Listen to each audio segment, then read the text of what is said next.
এক ছেলে আর তার ছোট ভাই খেলছিল। খেলতে খেলতে হঠাৎ দেখা যায় তার ছোট ভাই মুখে পোকা ঢুকে গেছে। পোকা ঢুকে যাওয়ার সঙ্গে সঙ্গেই বড় দাদা চিৎকার করে বলছে, বাবা, ছোট ভাই পোকা খেয়ে নিয়েছে। বাবা চিৎকার করে এসে বলছে, তুই বড় ছেলে কি করলি? না বাবা, কোনো চিন্তা করার দরকার নেই, আমি পোকার ওষুধ ভাইকে দিয়ে দিয়েছি, পোকা মারা গেল। দুজন প্রেমিক ভালো হোটেলে গেছে, দুজন গেছে ভালো হোটেল গিয়ে, সেটা পুজোর সময় গিয়ে পৌঁছেছে হোটেলের ভেতরে, তাকে সুন্দর হোটেল, কি সুন্দর।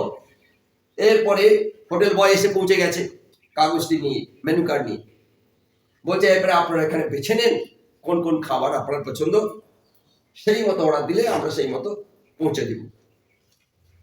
এখন মেনু কার্ড ধরে ফেলেছে ছেলেটি, মেনু কার্ড ধরে মাথা পিছু চুকাচ্ছে, যেটা দেখে বৃহৎ অঙ্কের টাকা। তখন সে খুব চিন্তায় পড়েছে, এইদিকে তার প্রেমিক আছে মহাপ্রেস্টিজের কথা, এদিকে পকেট নেই এত বড় অঙ্কের টাকা। তখন সে কি করবে, দেখতে দেখতে দেখতে দেখতে অসুস্থ হয়ে মাটিতে গোড়াগড়ি খাচ্ছে। তখন মেয়েটি বলছে, কি হলো পেলো? জানো, আমার অ্যাসিড হয়ে গেছে, আমাকে নিয়ে চলো, আর আমি থাকবো না।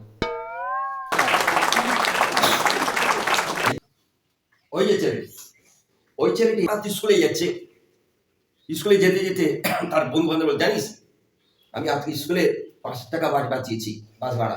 না কি করে বাঁচালি? না বাস এগোচ্ছিল, আমি বাসের পেছনে পেছনে দৌড়েছি। আর একটা ফট ছেলে বলছে ও 5 টাকা বাঁচিয়েছি, জানিস আমি 100 টাকা বাঁচিয়েছি। কেন? না ওই ট্যাক্সির পেছনে ছুটছিল না, ট্যাক্সির পেছনে দৌড়ে দৌড়ে ট্যাক্সি ভাড়া না দিয়ে আমি 100 টাকা বাঁচিয়েছি।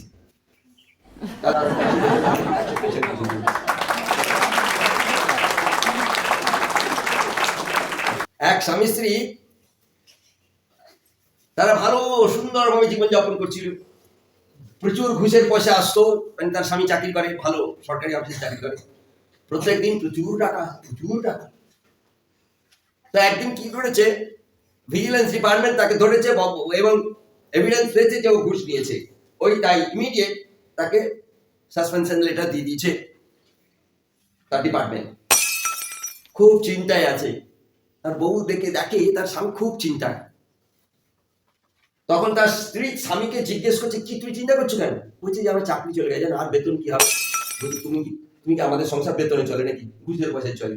ঘুষ তো বন্ধ হয়নি, বেতনটা বন্ধ হয়েছে।